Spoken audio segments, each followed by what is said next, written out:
Welcome to the Hobby School podcast. Whether you're a seasoned hobbyist or just getting started, Hobby School is the perfect place to learn something new. My name is Dr. Destiny Kopp, and I'm your host of the podcast. But before we jump into our episode for today, the only thing I ask is that if you enjoyed the episode, please share with a friend and give us an honest review on your favorite podcast platform. This helps us get out the content to more people. I also want to invite you to get on our wait list for our next Hobby School Online Learning Summit. These are free to attend, and you can find the link to join at hobbyschool.com, which is also in our podcast show notes. Now sit back, relax, and enjoy the episode.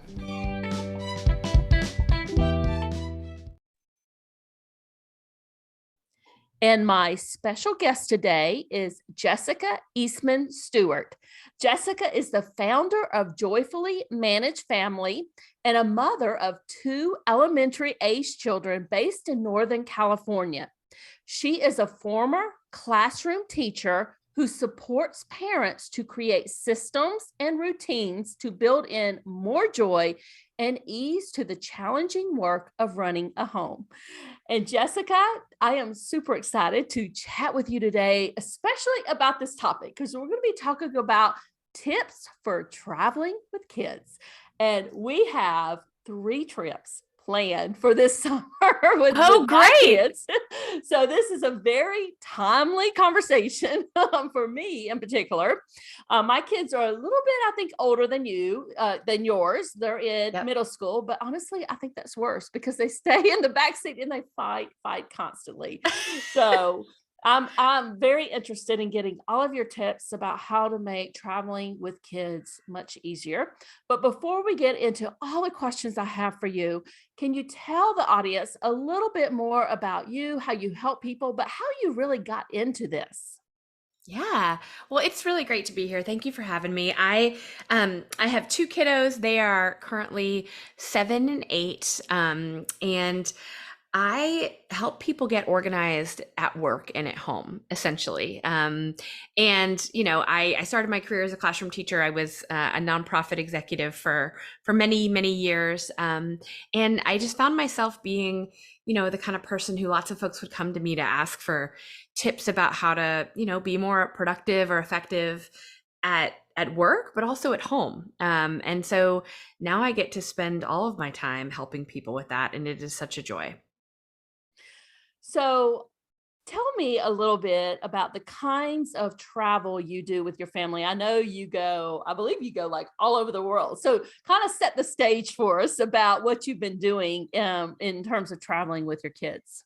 Yeah, definitely. So we don't live close to family. So our family are in the South. I grew up in Alabama. My parents now live in Mississippi. So we're traveling from California to Mississippi pretty often. Also, my husband's family's in New Jersey, so we're also traveling there. So we do regular trips to see family. That's kind of a must-do for us to maintain relationships. But we also love to do, we're regular like day trip folks. We love to like get in the car and drive an hour or two. We love to go. We have an annual trip with my mom's group where we go glamping every fall. And then we also love to do longer international trips. So we've done trips of 4 to 6 weeks internationally with our kids as well. I love traveling. I got to grow up in a military family and travel around the world as a kid. And so I really want my kids to have similar experiences. So I definitely want to delve into that, especially traveling internationally, because that terrifies me, taking my kids internationally. But, a lot of people probably like me are apprehensive with traveling with their kids. What would you tell them? Yeah, I mean, I think there's a mindset that we all have to kind of accept, especially as parents, that, traveling with kids is just different than traveling without kids. Before I had kids, a trip would be, lots of sleeping in and relaxing and doing what I wanted to do. And that is great. And if I encourage folks to figure out, especially if they have kids, is there a way you can still do that kind of travel, either solo or with a partner or with friends, with kids and getting support to be able to do that? But the reality is most of us when we travel, we're going to do it with our kids. And so sometimes I'd like to call it a trip instead of a vacation. You know, it's a family trip. It's because a vacation exudes all this relaxation. And you know, it's just like weekends for me. You know, before, weekends with kids are often very fun. They are almost never relaxing, to me, like they used to be. And so I like to remember that when we're traveling, you're still going to have the same things that happen at home. Your kids are still going to bicker. They're still going to, if they're little, they're still going to get up earlier than you want them to. Like they're still gonna not want to eat that thing that you wish they would eat. I mean, all of the things that happen in regular life, that's still gonna be a thing when you're traveling. The magic is in the other moments, so that instead of, just coming home at the end of the day and everybody kind of going to their separate spaces and maybe kids getting on screens, like if you're in a new place, you might have that moment like on a beach, where everybody gets to enjoy the sunset together, or you might get to see some interesting wildlife or learn something new that you didn't learn before. So, really, if we've got to set the expectation, not that like the whole day is just going to be this relaxing, beautiful thing where nothing goes wrong, and imagine more that it will have some of those unfortunate moments that are just part of regular life. And the beauty is really in all of those amazing moments in between that get to be magic instead of kind of the normal day-to-day life. And I like what you said. I call it a family trip, not a vacation, because a vacation has a different connotation surrounding it. So I love that. Now, Yeah. you talked about it. You've done some international travel, or I think you also call it world schooling with your kids. So tell us a little bit more about that and what have you done there? Yeah. So, world schooling would be a name that folks used to, there's there's a lot of different ways to do it. Some families do world schooling by like permanently traveling. They're like living abroad, and moving regularly, and essentially they're homeschooling their kids but doing it abroad, and they might be going to kids programs in other countries, and moving around. We like that concept, but we've learned that for us having a home base is really important, and we like routine. So I love to have our home base where we are most of the year, but I also love the ability to be in a new place for a significant chunk of the year. So that is how we like to do international travel. So we've done a couple of trips, like that, and we're planning more in the future. So in 2019, our kids were preschoolers, and we spent a month in Oaxaca, Mexico. And I mean, that is just an amazing place. It is so friendly, so family friendly, and just a place where kids can really thrive.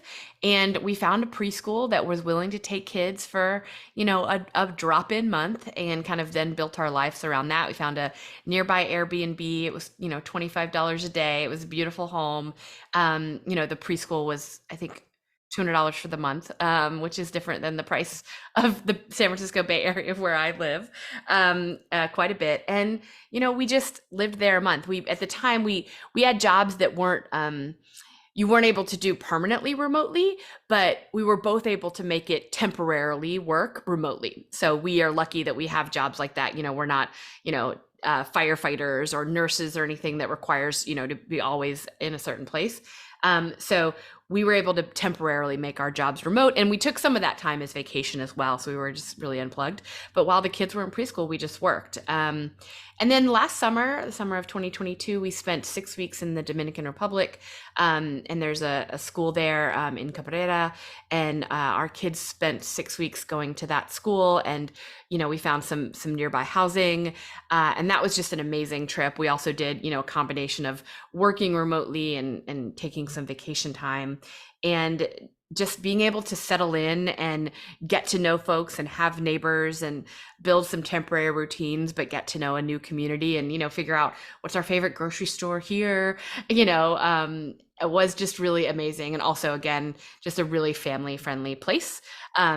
And both of those places we chose, partially because they had similar time zones, to us. So they were only, somewhere between an hour and 3 hours different. So it wasn't too tricky to do our remote work, but really amazing trips. And honestly, if we think about the trip to the Dominican Republic, the cost was the cost of lodging plus housing plus sending our kids to a local school there was the same as staying home, because it was in the middle of the summer, where in our part of the world, a kid's summer camp costs $400 to $500 a week. So for us with two kids, that's nearly $1,000 a week just for summer camp. And so the whole family was able to spend that time in another country for the same cost as literally staying at our house. And I think it was probably cheaper overall because lots of things were less expensive, like food costs and things like that. So it was an amazing way to do that. And there's lots of places that can be international travel can be done like that with kids in a way that is very affordable. I'm just curious. How did you find these places to go, like the Dominican Republic and the one in Mexico? Like, Yeah. how did you land on them? How did you find out about them? Yeah, so the place in Mexico, we actually just asked on Facebook. Does anybody ever travel to Mexico with kids? And if so, do you have any recommendations for where to go? And it was a friend of a friend who a friend said, "Oh, let me ask my friend." She took her kids, and then we said, "Oh, did you find a preschool? Did you like it?" And she said yes, and we looked it up, and it looked good, and we were like, "Okay, we'll go with that." But since then, there's some really great Facebook groups. There's one called World Schoolers.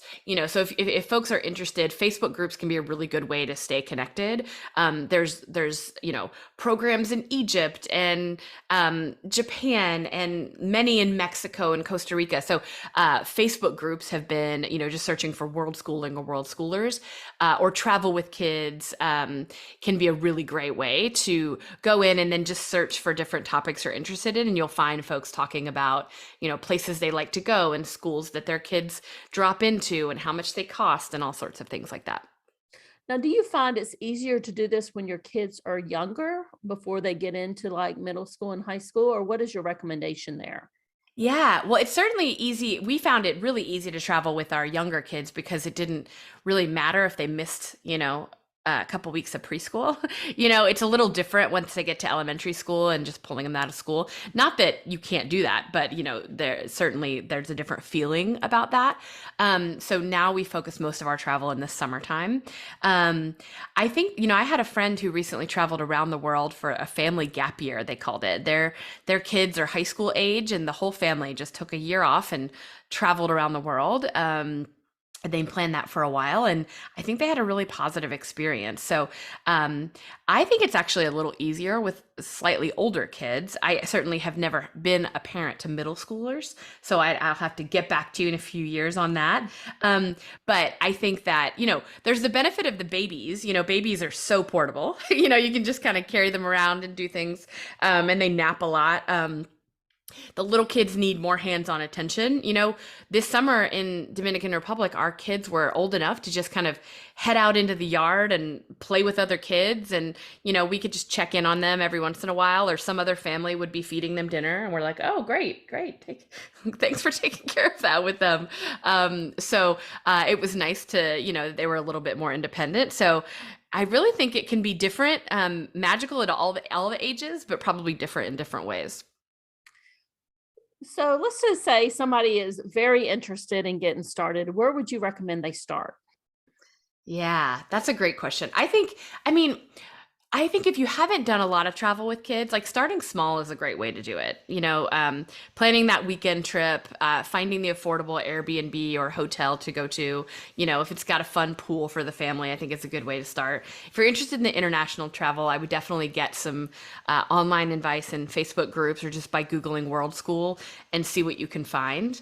And I think, I've got some recommendations on my blog and tips, so folks can certainly read there if they're interested in learning more. But I say just, give it a try and know that, it's not going to be perfect. There's no such thing as a perfect trip, but there will be beauty in whatever it is that you do. And it's worth giving it a try. So, Jessica, any last minute tips for the audience? Yeah, definitely. I would say, I actually have a free gift for the audience, and I'll share about Mhm. it where folks can find it. But essentially, that you'll find lots of tips in there, but here's some of my favorite ones. I think creating a travel checklist can be really valuable.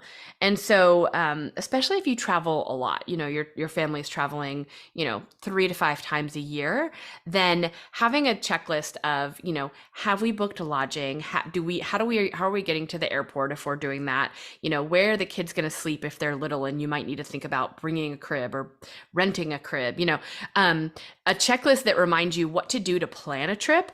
And then it reminds you what to do right before the trip, right? So you remember to like turn off the heat in your house, get somebody to put out the trash or bring it back in, all those steps. So like the planning part, and then the right before we leave, what are our last steps? Make sure the cat's have enough food or something like that.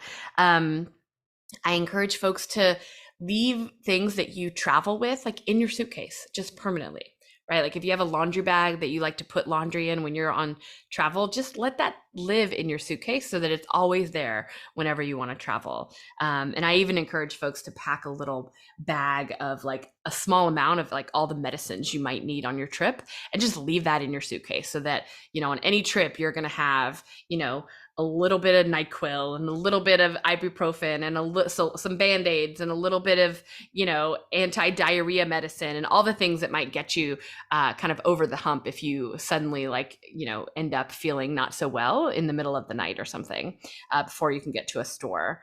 I also encourage folks to find a way to track memories. I think that can be, it's a way to support our remembering selves, to like get, squeeze all the goodness out of that trip by being able to review the memories as you go. So that can look as simple as when we were in DR this summer, we literally wrote memories at night at dinner. We would say, did anything fun happen that we want to remember? And we wrote it on an index card. And that set of index cards has a binder clip around it and it lives on a bookshelf. And occasionally we flip through it and remember those fun memories. It can be, a little journal that you get. And each day, we once went to Hawaii and I would write memories and my daughter would illustrate them when she was 6. And she loved drawing pictures of the memories. I would say, we saw a goat, and it stopped in the middle of the road and we had to, and that was what memorable that day. And so she would then draw a picture of the goat in the road, so finding a way to capture those memories along the way and planning ahead for like bringing, some little index cards or a little journal with you, I think can be really powerful. And then my last tip would just be to think about, if you're worried about safety, to plan ahead for that. You can get tattoos with your phone number and name on them, temporary tattoos for your kids. And so if you're worried and you want some, I teach my kids that if they ever get separated from me, to find another parent, to look for somebody with kids and, ask them for help and say like, I need help to find my mom. Here's her phone number. And they point to their arm where my phone number is, right? So you can do that kind of thing. You could get those Apple AirTags and there's little necklaces you can stick them in, and, if we're ever going to be in a really busy area, or like a big zoo where they might get separated from us somehow, we stick an Apple AirTag on a necklace on them. And so that, we can pull up our phone and say like, not just where are my headphones and my iPad, but where's my daughter? And it'll find it, So those are a couple safety tips that can help too if folks are worried about that. I love that. And I didn't even know that they did those temporary tattoos that have people's name and numbers on them. So I learned something new. That's yeah. awesome. There's a number of companies. So folks can just Google like, personalized safety tattoos or something, and you'll find some companies that make them. And yeah, we love having a little bag of them for trips. And, if we're going to be in an airport or somewhere else that there might be a lot of people and, we might lose track of a kid. We've never actually had to use them. Nobody's ever called me because of my child's temporary tattoo. But it gives me that peace of mind, which allows us all to have a better time. I love that. That's some great tips. Now, Jessica, can you let folks know where they can find you and talk a little bit more about your free gift also? Yeah, definitely. So you can find me at jessicaeastmanstewart.com. And you can find me on Instagram. I have daily tips for families at Joyfully Managed Family on Instagram. And if folks want, I have a free ebook, Little Life Hacks for Travel. So you can find that at jessicaeastmanstewart.com/freebies. And in that, you're going to find several more really practical tips, including the ones I just shared, as well as sample travel checklists, sample packing lists for families, those kinds of things that you can use as Google Docs and then edit them to your heart's content so that you've got a personalized one that works for your family. So I hope that is helpful for folks. I would love for as many folks to download that and use it and get more travel in as possible. And we will make sure that all of those links are in the show notes, Jessica, so people can just click on them and find you. And thank you so much for joining us today. I learned so much about traveling with kids. I didn't even realize that some of that was even possible. So thank you so much. You are so welcome. Thanks to everybody. I'm such a fan of this podcast, so it's been an honor to be a guest.